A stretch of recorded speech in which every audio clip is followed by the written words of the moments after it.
A continuación, Minuto a Minuto. Cuando el instante no basta, el análisis se encuentra con la realidad. Esto es Minuto a Minuto, más allá de la noticia, por Radio Monumental.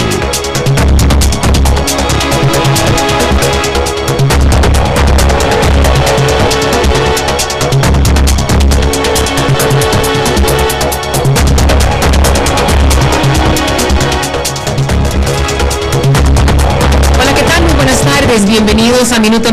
Michelle Mitchell Berner les da la más cordial bienvenida a este su espacio de entrevistas a través de 93.5 FM y por supuesto a través de Canal 2, la imagen de la radio. Hoy vamos a hablar no de Costa Rica, sino de nuestra región, Centroamérica, y por supuesto del impacto que tiene sobre nosotros América Latina. ¿Con quién?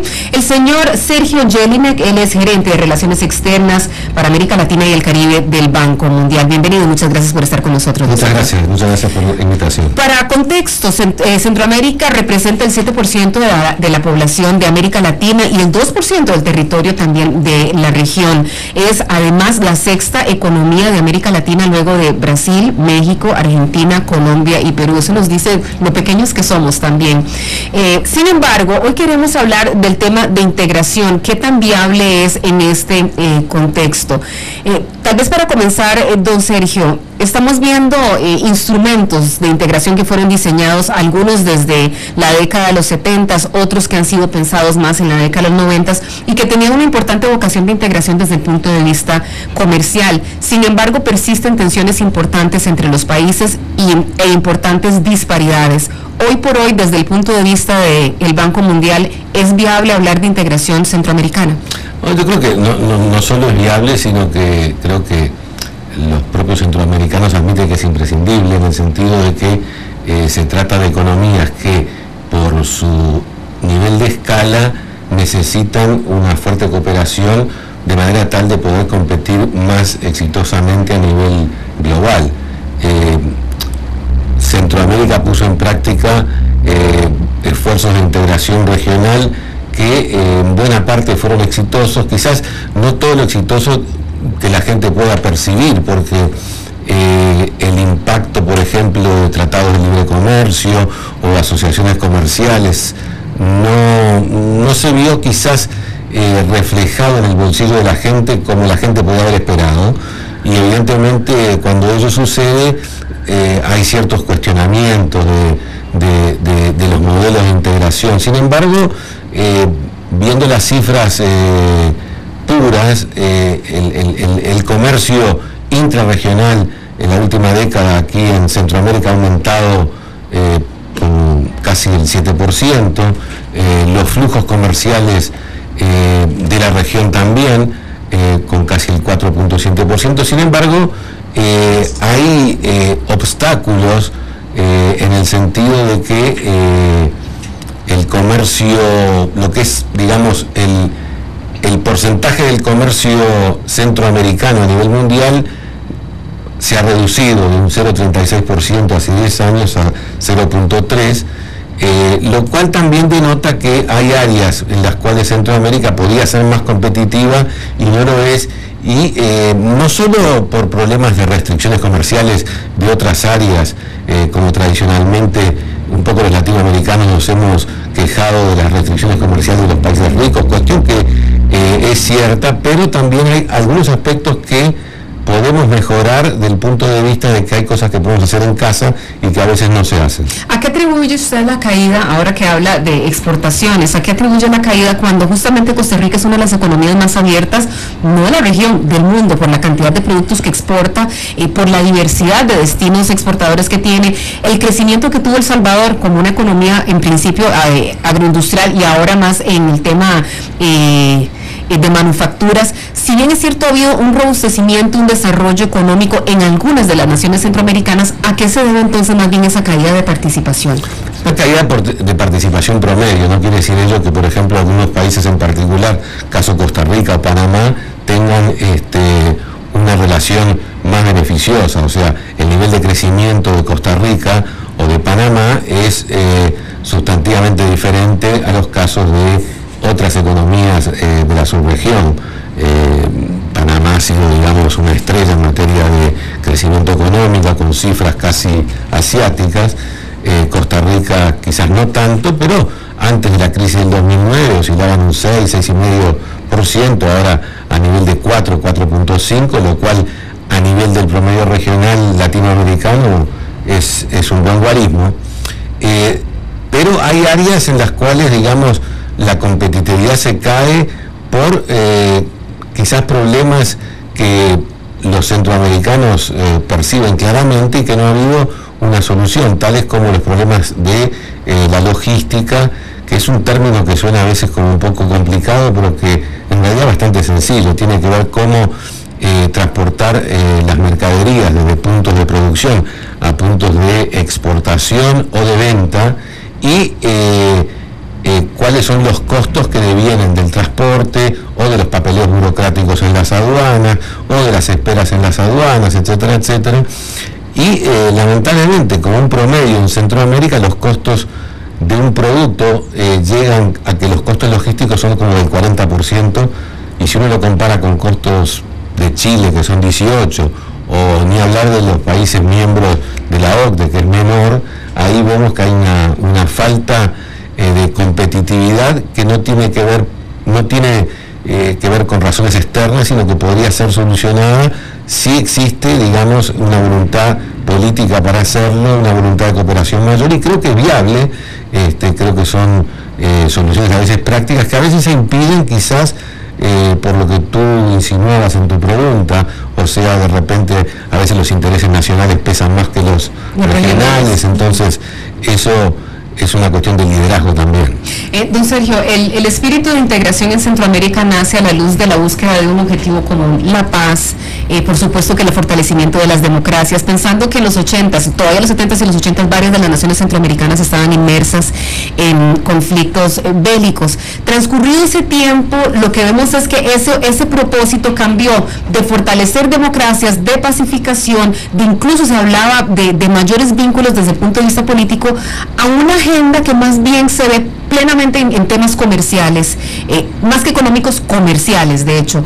¿Por qué se desvirtúa, se desdibuja más bien el tema político y da pie al tema comercial? Y además, ventajas y desventajas de que hayamos transitado desde lo político a lo comercial en este proceso de integración. Digo, a veces, digamos, las circunstancias dramáticas de una época, como fue la época de la guerra que sacudió a Centroamérica, la mayoría de sus países, genera voluntades políticas que se transforman en, digamos, mecanismos después de integración en búsqueda de soluciones de paz, y que también en última instancia la solución última a conflictos está en que haya un bienestar económico con oportunidades para todos los ciudadanos. Entonces, para ello después cada país toma su modelo particular desde el punto de vista económico. No todos los países tienen un modelo exactamente igual.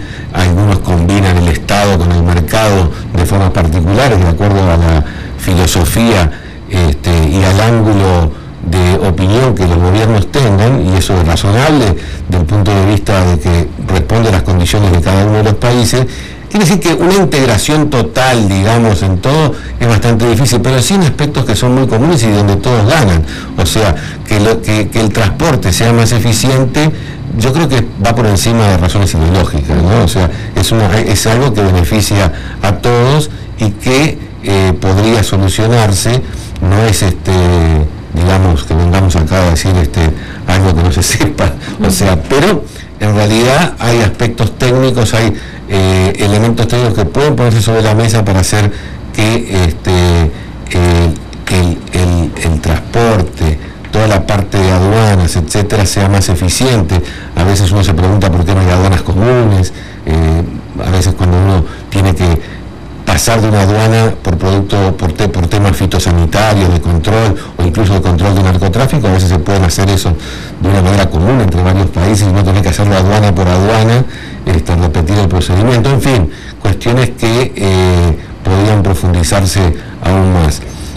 No es un problema tampoco exclusivamente centroamericano, me parece importante destacarlo. Perdón, no es un problema centroamericano, pero tenemos el ejemplo al otro lado del Atlántico de Europa, que en cuestión de 40 años, ¿a dónde ha llegado con todas las crisis que ha tenido? Más bien ha probado precisamente, ha puesto al fuego su mecanismo de integración y unión, y aquí no lo hemos logrado. Aquí empezamos a hablar de una moneda única, luego hablamos de tener mecanismos aduaneros comunes, y sin embargo no hemos llegado a eso, estamos muy muy lejos. Lo que tenemos son instrumentos comerciales comunes, un CAFTA por decirlo así, sí, porque estamos buscando economías de escala, pero no hemos logrado avanzar más allá. No, pero tampoco, en realidad, es que el mundo se quedó sin modelos, o sea, porque en definitiva yo diría, el modelo europeo es un modelo que sirve para otras realidades y bueno, tendría mis dudas, o sea, creo que se planteó en determinado momento como un modelo. Hoy en muchos aspectos es criticado de adentro,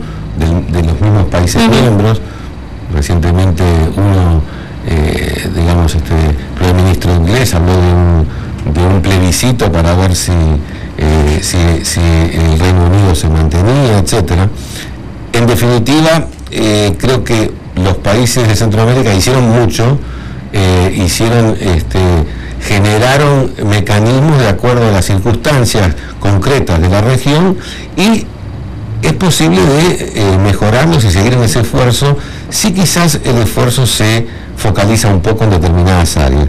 Cuando yo decía que no es un problema estrictamente centroamericano, quizás me refería más a América Latina, en el sentido de que comparando un poco América del Sur con Centroamérica, la realidad es que América del Sur tuvo un desempeño económico en la última década más fuerte que Centroamérica, quizás por la ventaja de tener una serie de materias primas más competitivas a nivel global, sobre todo la fuerte demanda de China, pero el nivel de crecimiento promedial fue más amplio, también el combate a la pobreza y también todo lo que tiene que ver con equidad.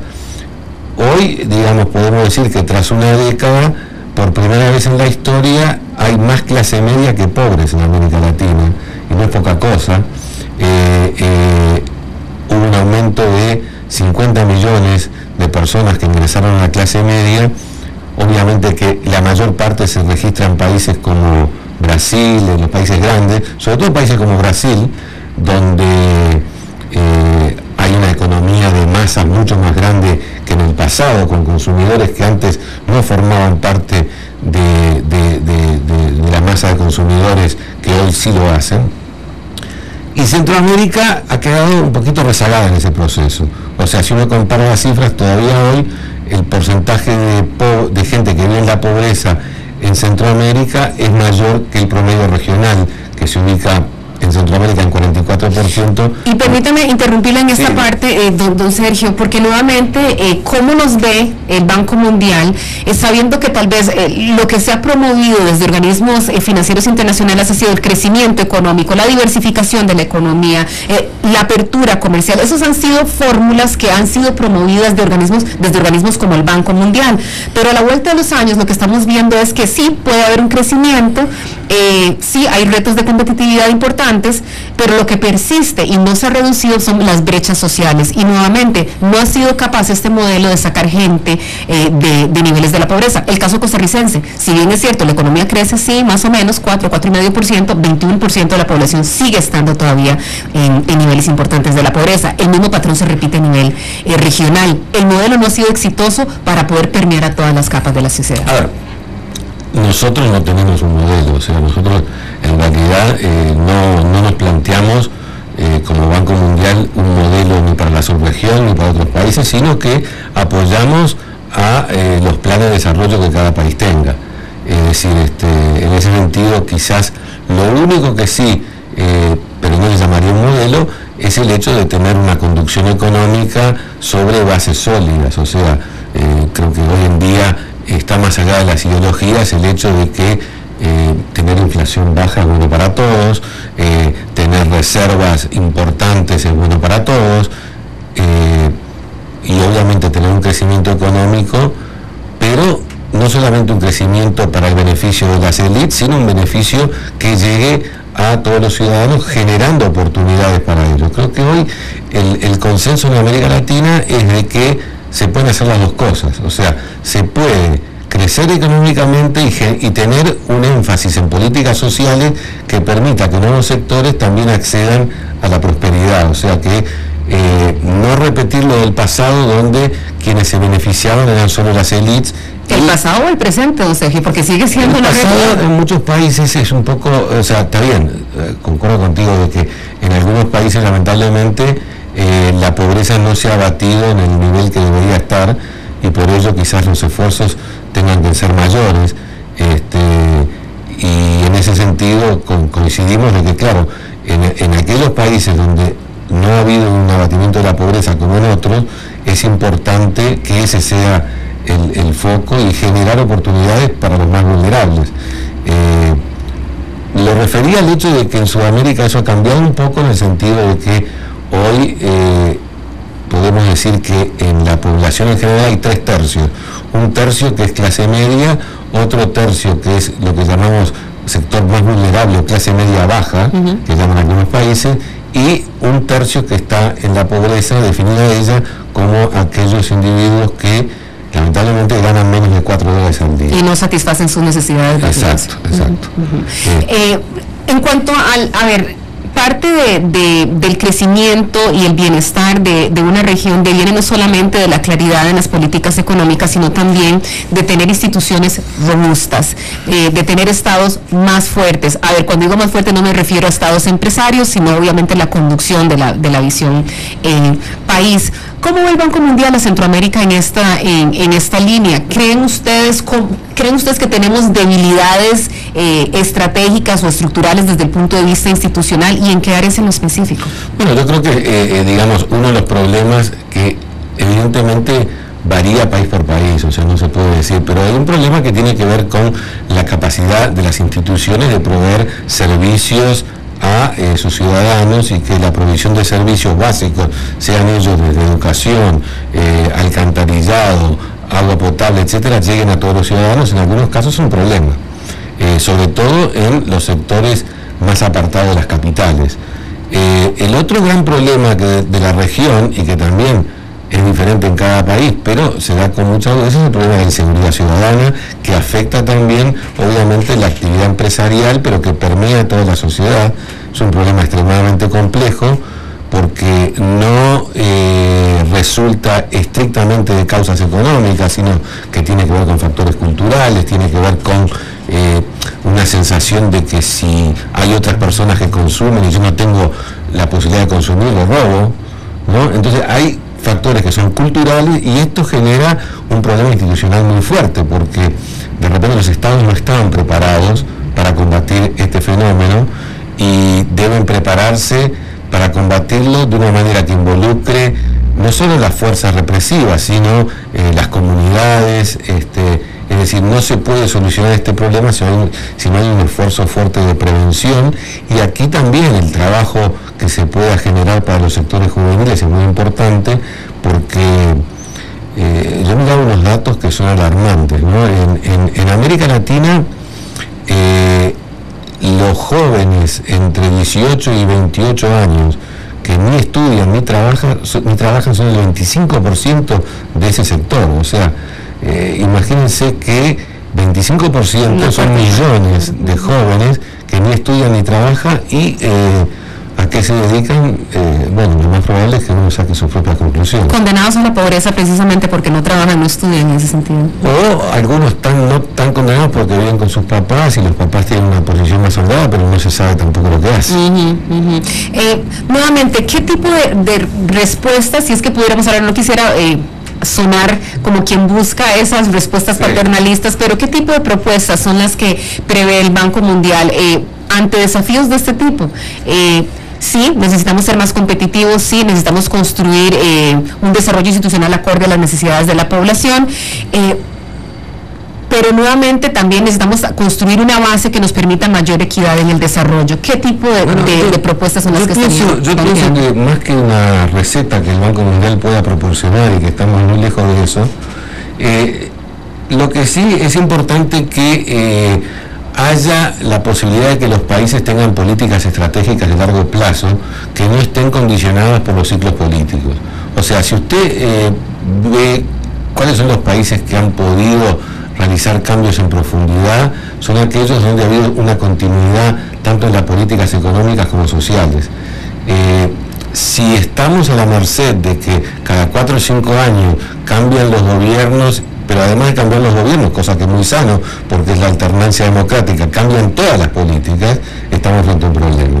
Entonces, un aspecto importante es que puede haber continuidad de manera tal de que los países puedan tener un plan estratégico en el cual la sociedad pueda estar más o menos de acuerdo por un periodo largo de tiempo, y que los partidos tengan sus matices, es decir, que haya diferencias de tono, pero que no sean las diferencias dramáticas de blanco y negro a las que estamos acostumbrados. Eso sería un primer paso importante, donde algunos temas como la educación, la inversión en infraestructura, la inversión en innovación y desarrollo, quizás deberían estar protegidos en una forma de paraguas donde estuvieran un poco protegidos de la política y se hiciera un esfuerzo por parte de la sociedad política y la sociedad en general por poner en práctica reformas que son indispensables para que se pueda continuar por una senda de progreso. Y finalmente me salgo del tema regional para caer en un tema estrictamente local costarricense. Hace aproximadamente 4 años Costa Rica obtuvo un préstamo del Banco Mundial para desarrollar un programa denominado Limón Ciudad Puerto, en el entendido de que esta ciudad, Limón, por donde entran y salen el 80% de las mercancías costarricenses, lograra justamente permear su desarrollo a la población. En este momento es punto de entrada y salida, pero no hay beneficios para la población limonense. Los empresarios se sirven de la infraestructura que hay allí, pero nuevamente la población vive en condiciones muy deplorables. ¿Hay algún mensaje de parte del Banco Mundial hoy por hoy a las autoridades costarricenses, toda vez que la Contraloría General de la República advirtió no se está avanzando en la ejecución de este proyecto y no se están ejecutando los 850 millones de dólares que están allí sentados desde hace prácticamente 4 años? No le podría dar información específica de ese proyecto porque,